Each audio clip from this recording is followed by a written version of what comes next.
Hello and welcome to mind wellness everyday. आज दोस्तों हम बात करने वाले हैं इमोशनल ट्रिगर्स की।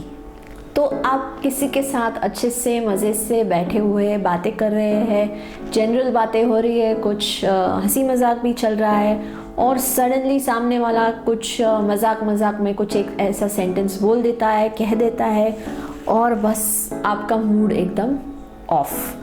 आप सडनली कुछ महसूस करते हो कि बहुत इमोशनली डाउन महसूस करते हो, गुस्सा महसूस करते हो और रिएक्ट कर देते हो और बहुत सारी चीज़ें उसको बोल देते हो। तो ऐसा कभी कभार लोगों के साथ होता रहता है, लेकिन अगर ये बार बार हो रहा है और किसी एक स्पेसिफिक चीज़ की वजह से हो रहा है तो ये आपकी ज़िंदगी बहुत ख़राब कर सकता है। तो ये एग्जाम्पल जो मैंने अभी दिया वो होता है एक इमोशनल ट्रिगर। कुछ ऐसा पॉइंट बोल दिया किसी ने, कुछ ऐसा हो गया आपके साथ और आपका मूड सडनली बहुत अच्छे से बहुत बुरा हो जाता है। तो आज इस वीडियो में हम इमोशनल ट्रिगर्स, कौन से टाइप के इमोशनल ट्रिगर्स होते हैं उसके बारे में बात करेंगे और उसके साथ साथ इन इमोशनल ट्रिगर्स पे आप कंट्रोल करना कैसे सीख सकते हो, आप आपके कॉन्वर्जेशंस अच्छे से कैसे कर सकते हो, आपकी बात जो कम्युनिकेट करनी है आपको, चाहे दुख भी हुआ हो, वो कम्युनिकेट करना भी ज़रूरी होता है, लेकिन वो कम्युनिकेट करने का जो तरीका है वो आप जान सकते हो, समझ सकते हो इस वीडियो को पूरा देख के। और इससे आपके रिलेशंस, आपकी जो पर्सनालिटी है वो बेहतर हो सकती है। 100% तो कोई परफेक्ट नहीं होता है, लेकिन आप बेहतरीन हर दिन बेहतर हो सकते हो और आप भी अपने इमोशंस को काबू में रख के अपने फीलिंग्स को अच्छे से मैनेज कर सकते हो। तो इस वीडियो को एंड तक ज़रूर देखिए और ऐसे ही टिप्स पाने के लिए इस चैनल माइंड वेलनेस एवरीडे पे बने रहिए और इस चैनल को सब्सक्राइब करना मत भूलना। इमोशंस तो हमारी ज़िंदगी को बहुत खूबसूरत बनाते हैं। इमोशंस से ही हम इंसान कई सारे बाकी क्रीचर्स से, जीवों से अलग होते हैं। तो हमारे में इमोशंस अच्छी तरह से अगर यूज़ होते हैं तो वो बहुत बेहतरीन हमारी ज़िंदगी बना सकते हैं, बहुत खूबसूरत बना सकते हैं। लेकिन कई बार यही इमोशंस अगर नेगेटिव इम्पैक्ट कर रहे हैं हमारी लाइफ पे, एक्स्ट्रा हो रहे हैं, एक्सेसिव हो रहे हैं, तो ये हमारे ज़िंदगी को ख़राब करने में भी कोई कसर नहीं छोड़ते। ओवर इमोशनल होना, एक्सेसिवली इमोशनली ट्रिगर होना, ये बातें हमें परेशानी में ही डालती है। इमोशनल ट्रिगर का अगर हम डेफिनेशन लेते हैं तो वो ये होता है कि ये एक इंटेंस इमोशनल रिएक्शन है किसी स्पेसिफिक बात की वजह से, और ये बहुत ज़्यादा रैपिड होता है, फटाफट होते हैं। जैसे मैंने कहा कि आप अभी हंस रहे हो, खुश हो, जोक कर रहे हो और सडनली कुछ हो जाए तो आप रोने लगते हो या गुस्सा होते हो। तो मतलब इतना एक्सट्रीम वो होता है इमोशनल ट्रिगर। तो ट्रिगर्स जो होते हैं वो दो तरह के होते हैं। एक होता है आपका external emotional trigger.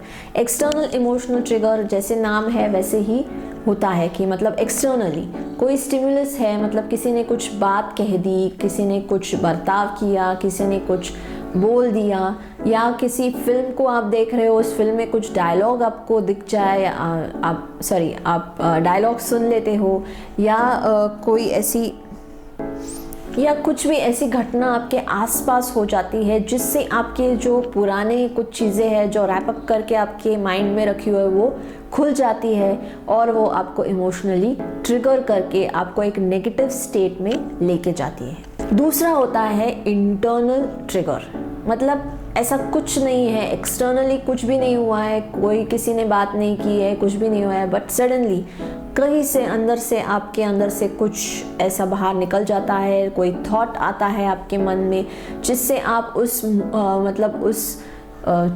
Time period में चले जाते हो या उस बात को दोहराते हो जिससे आपको पुराने किसी समय में दुख हुआ है और उससे आप बहुत इमोशनल हो जाते हो। तो ये होता है आपका इंटरनल ट्रिगर। ये ट्रिगर्स जब बार बार होते हैं तो ये बहुत आपकी ज़िंदगी को बहुत ही नेगेटिवली इम्पैक्ट करते हैं और आपकी इमोशनल स्थिति भी ख़राब होती है, मानसिक अवस्था बिगड़ती है, आपके काम की प्रोडक्टिविटी डाउन होती है और आपकी ज़िंदगी, आपके रिलेशंस बहुत खराब होने लगते हैं। कई बार आपको लोग ऐसे भी नाम देते हैं कि अरे ये तो बहुत ओवर सेंसिटिव है, ओवर इमोशनल है, या ये सटकू ही है, कभी भी किसका दिमाग कभी भी कुछ भी बोलो तो पता नहीं ये कैसे रिएक्ट करेगा या करेगी। तो ऐसे नाम भी ऐसे भी लोग आपके बारे में सोचने लगते हैं। कई बार लोग जो आपके आसपास काम कर रहे हैं ऑफिस में, या आपके जो करीबी रिलेशंस है, वो आपसे डर डर के जीने लगते हैं, क्योंकि पता नहीं क्या बात कह दो तो क्या रिएक्शन मिल जाए। तो ट्रिगर की वजह, उसका रूट कॉज ढूंढना बहुत इम्पॉर्टेंट है। ऐसा नहीं है कि ऊपर ऊपर इसका इलाज हो जाएगा। तो ट्रिगर जो है वो एक तरह से आपका जो पुराना घाव है, उस घाव को ताज़ा करने वाली बात होती है। तो वो कुछ भी हो सकता है, किसी भी बारे में हो सकता है। जैसे कि आपके ऑफिस में आपकी एफिशिएंसी पे सवाल उठाया जाए, तो बार बार उठाए गए हो पास्ट में, और अभी सडनली किसी ने मजाक में कह दिया कि अरे ये तो बहुत आलसी है, काम ही नहीं करती है, तो फिर वो एक ट्रिगर का काम करता है पुराने घावों का। पुराने घाव आपके हरे हो जाते हैं कि अरे मुझे बहुत सारी चीज़ें सुननी मिली थी कि मैं बहुत इनएफिशिएंट हूँ।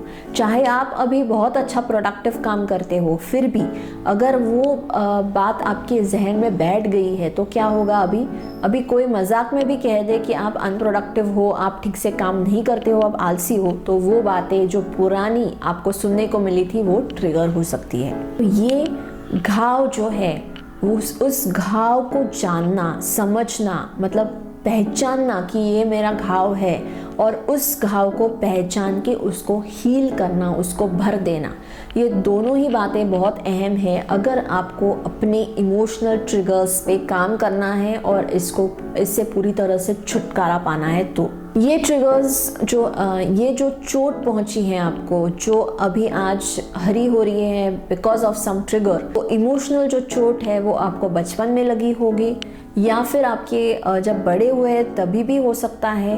अगर बार बार आपको इमोशनली अब्यूज़ किया गया है किसी भी चीज़ के लिए, या इमोशनली आप दुखी हुए हो किसी चीज़ के लिए, तो उस वजह से वो घाव आप में है। तो वो घाव जब तक नहीं भर जाता है तब तक आपको कोई भी मजाक में भी कुछ भी बोल दे तो भी आप ट्रिगर होगे, और आप सोचेंगे कि वो सामने वाला मुझे चोट पहुंचाने की कोशिश कर रहा है, और आप गुस्सा होंगे, आप बहुत ओवर रिएक्ट करोगे, या बहुत खुद ही दुखी होके एक शायद शेल में चले जाओगे, किसी से बात नहीं करोगे। अभी इमोशनल ट्रिगर को हील करने के लिए कैसे काम करना पड़ेगा, आपको अपनी चोट खुद पहचाननी है, लेकिन मैं आपको एक एग्जाम्पल दूंगी। उस एग्जाम्पल को आप ठीक से समझ पाए तो फिर आप अभी अपने इमोशनल ट्रिगर्स पे काम कर सकते हैं। और ये हर किसी में होता है, कुछ ना कुछ चीज़ें हर एक को इमोशनली ट्रिगर करती रहती है, और इस पे हमको खुद को ही काम करना पड़ता है। कोई और हमको कितना भी समझाए, हम उसमें से राह नहीं निकलती है जब तक हम खुद उस पे काम नहीं करते हैं। तो एक एग्जाम्पल ले लीजिए। इस एग्जाम्पल में आपको सिचुएशन दूंगी जिसकी वजह से वो वुंड क्रिएट हुआ है इमोशनली उस इंसान पे, और वो इमोशनल वुंड की वजह से वो कैसे ट्रिगर होता है और कैसे रिएक्ट करता है वो भी बताऊंगी। और उसके बाद ये बताऊंगी कि अगर उसने वो वुंड पहचान लिया, वो घाव पहचान लिया, तो वो उस घाव को कैसे भर सकता है, और वो भर के फिर अच्छे से कम्युनिकेशन कैसे साधा जा सकता है।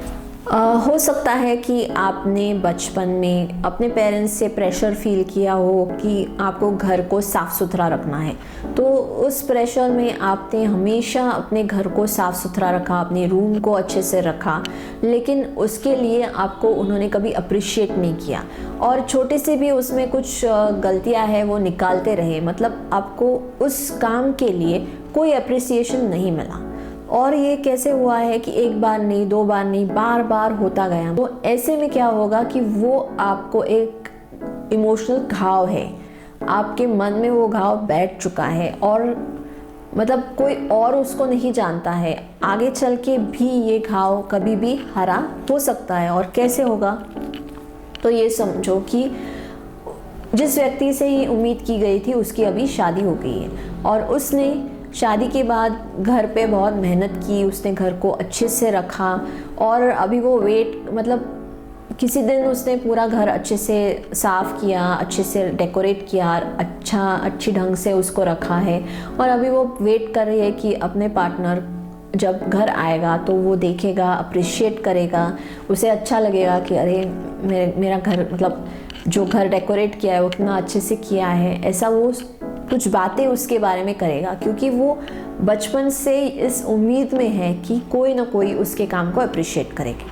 उसका पार्टनर या उसका हम कह सकते हैं कि पति जब घर पे आता है तो वो किसी और परेशानी में रहता है, उसके ऑफिस में कुछ काम था और इसकी वजह से वो शायद वो काम ही उसके दिमाग में घूम रहा है। जब वो घर पे आता है तो उसको थोड़ी भूख लगी है और वो सीधा जाके कुछ खाने की चीज़ें ढूंढता है, खाना खाता है, चाय पीता है और उसको ध्यान में नहीं आता है कि घर इतने अच्छे से डेकोरेट किया हुआ है।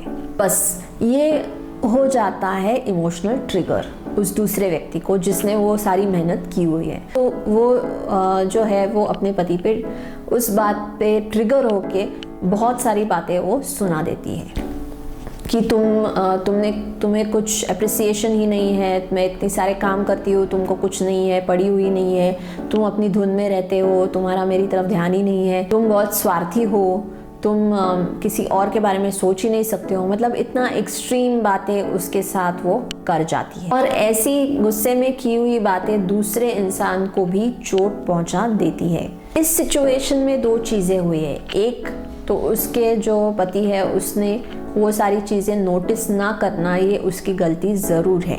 अब किसी और ने आपके लिए कुछ काम किया है या आपको अच्छा लगे ऐसा कुछ काम किया हुआ है तो उसको अप्रिशिएट करना ये बहुत इम्पॉर्टेंट चीज़ है किसी भी रिलेशनशिप में। तो अगर उसने वो अप्रिशिएट नहीं किया है, उसने नोटिस भी नहीं किया है तो उसकी वो गलती है।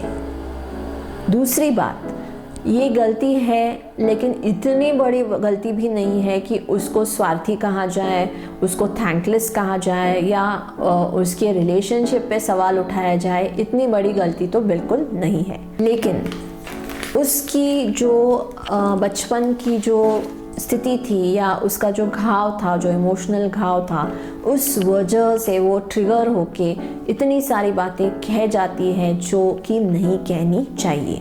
तो दो गलतियां हुई है, एक तो उसके हस्बैंड से और दूसरी वो बीवी से जो गलती हुई है, जो वो बहुत ज़्यादा बोल गई उस बात के लिए जो एक्चुअली इतनी बड़ी नहीं थी। जब भी कोई ऐसी सिचुएशन आती है, ये तो एक एग्जाम्पल था, ऐसे कई ट्रिगर्स हो सकते हैं कि किसी को इनजस्टिस मिली है, किसी को अच्छे से ट्रीटमेंट नहीं मिली है बचपन में, किसी को काम के वक्त में अप्रिसिएशन नहीं मिला है, किसी को जैसे कि हम बोलते हैं कि कंपैरिजन किया गया हो, या कोई भी हो सकता है कि बहुत सारे ऐसे ट्रिगर्स हैं जो हर किसी के लिए अलग अलग हो सकते हैं। तो जब भी आपको ऐसा लगे कि आप ट्रिगर्ड हो, आपको ये महसूस ज़रूर होता है कि आप अननेसेसरीली ट्रिगर हो रहे हो और आप अभी जो बोलने वाले हो वो अननेसेसरी है, तो उसी वक्त आपको वो रिएक्शन रोक के शांति से कहीं और चले जाओ, चाहिए तो दूसरे रूम में चले जाओ, दूसरी जगह चले जाओ, अपने आप को एक्सक्यूज़ करो उस सिचुएशन से और दूसरी जगह जाके बैठ के शांति से सोचो कि ऐसा क्यों हो रहा है। तो आपको याद आ जाएगा कि ये ट्रिगर एक्चुअली अभी के सिचुएशन का नहीं है, ये हुआ है क्योंकि बचपन से या किसी और घटना की वजह से हो रहा है और कई और घटनाओं से ये लिंक्ड है। तो उन घटनाओं के बारे में अभी आपको सोचना है और समझना है कि उनको अभी पास्ट टेंस को हमें प्रेजेंट में नहीं लाना है। तो ये बात पहले आपको दिमाग में रखनी है। ऐसे ही आपको ये लिंक लग जाता है ना, वैसे ही आधे से ज़्यादा परेशानी आपकी उधर ही ख़त्म हो जाती है, वो ट्रिगर ख़त्म हो जाता है। ये मैंने भी महसूस किया हुआ है जब भी मैंने इमोशनल ट्रिगर पे काम किया था। तो ये आधे से ज़्यादा परेशानी उधर ही छूट जाती है कि अरे ये जो सामने वाला इंसान है उसने अभी जो बात कही है ना, वो मुझे नहीं चुभ रही है, मुझे जो चुभ रहा है वो पास्ट टेंस है। तो वो अभी जो चुभ रहा है वो एक्चुअली इतना बड़ी चीज़ नहीं है। हाँ, मुझे कम्युनिकेट करना है कि मुझे दुख हुआ है या मुझे परेशानी हुई है, वो कम्युनिकेट करना है, लेकिन उस वक्त नहीं और उस रिएक्शन के मोड में नहीं। तो जो मैंने एग्जांपल अभी आपको दिया था, जो हस्बैंड शांति से मतलब उसको खाना खाने दो, उसको फ्रेश होने दो, उसको नॉर्मलाइज होने दो, फिर शायद वो खुद से भी नोटिस करे कि कुछ अलग है घर में या कुछ अच्छा हुआ है। तो अगर फिर भी उसने नहीं नोटिस किया तो शांति से वो बीवी जाके उसके सामने बैठ के उसको बता सकती है कि ये सारी चीज़ें मैंने आज दोपहर से की है, तुम्हें अच्छा लगेगा इसलिए मैंने ये सारे चीज़ें यहाँ पे रखी है, ये डेकोरेशन किया है, या जो भी काम उसने किया है वो अच्छे से प्यार से बता सकती है। और कह सकती है उसके बाद कि तुमने नोटिस नहीं किया, इससे मुझे काफ़ी हर्ट फील हुआ है। तो इस लैंग्वेज में इस तरह से अगर ये कम्युनिकेशन होता है तो दूसरा व्यक्ति जो सामने वाला है उसको भी रिस्पेक्टफुल फील होगा और उसको ऐसे लगेगा कि चलो इसने मेरे लिए मेहनत की है, और उसको लगेगा कि उसको अपनी गलती का शायद एहसास होगा और अगले टाइम से वो सुधार कर सकता है। तो ये चीज़ें कम्युनिकेट होनी भी ज़रूरी है, क्योंकि आप भी किसी रिलेशन में एक्सपेक्टेशंस रखते हो, लेकिन जब कम्युनिकेशन कर रहे हो तब वो कम्युनिकेशन बहुत मैच्योर ढंग से होना चाहिए, ना कि बचपने से, ना ही किसी रिएक्शन से, ना ही किसी मतलब ज्वालामुखी की तरह आप उस पर फूट पड़ो, ऐसा नहीं होना चाहिए। तो कम्युनिकेशन होना चाहिए लेकिन मैच्योर तरीके से, और साथ साथ इसका भी एहसास होना ज़रूरी है कि क्योंकि आपके मन में जो फीलिंग्स है वो सामने वाले को तभी पता चलेगी जब आप बोलोगे। बात नहीं हो पाएगी तो सामने वाला कैसे जानेगा कि आपको हर्ट हुआ है? वो कोई सिक्स सेंस तो नहीं है उसको कि वो जान जाएगा। तो ये कम्युनिकेशन आपको करनी है, लेकिन ढंग से करनी है, इमोशनली ट्रिगर होके, ओवर रिएक्ट करके, गुस्सा होके नहीं। तो ये अगर आप अपने वुंड्स को जान जाओगे, अपने वुंड्स को हील करोगे और समझोगे कि ये पास्ट टेंस है जो मुझे परेशान कर रहा है और उसे मुझे वॉश आउट करना है, जब धीरे धीरे आप ये कर पाओगे तो इमोशनल ट्रिगर होना आपका बंद हो जाएगा। और ये इमीडिएट नहीं होगा, ग्रेजुअली होगा, लेकिन ज़रूर होगा। तो इमोशनल ट्रिगर्स से ज़रूर बचिए, अपने आप को थोड़ा सा और मैच्योर बनाइए ताकि आप अच्छे से कॉन्वर्सेशन कर सके, कम्युनिकेट कर सके और आपकी डे टू डे जो ज़िंदगी है वो बेहतरीन हो सके। और अगर आपके मन में कुछ सवाल है इन सब के बारे में या किसी और चीज़ के बारे में तो मुझे आप लिख सकते हो mindwellnesseveryday@gmail.com पे। उम्मीद करती हूँ अगले वीडियो में आपसे ज़रूर मुलाकात होगी। धन्यवाद।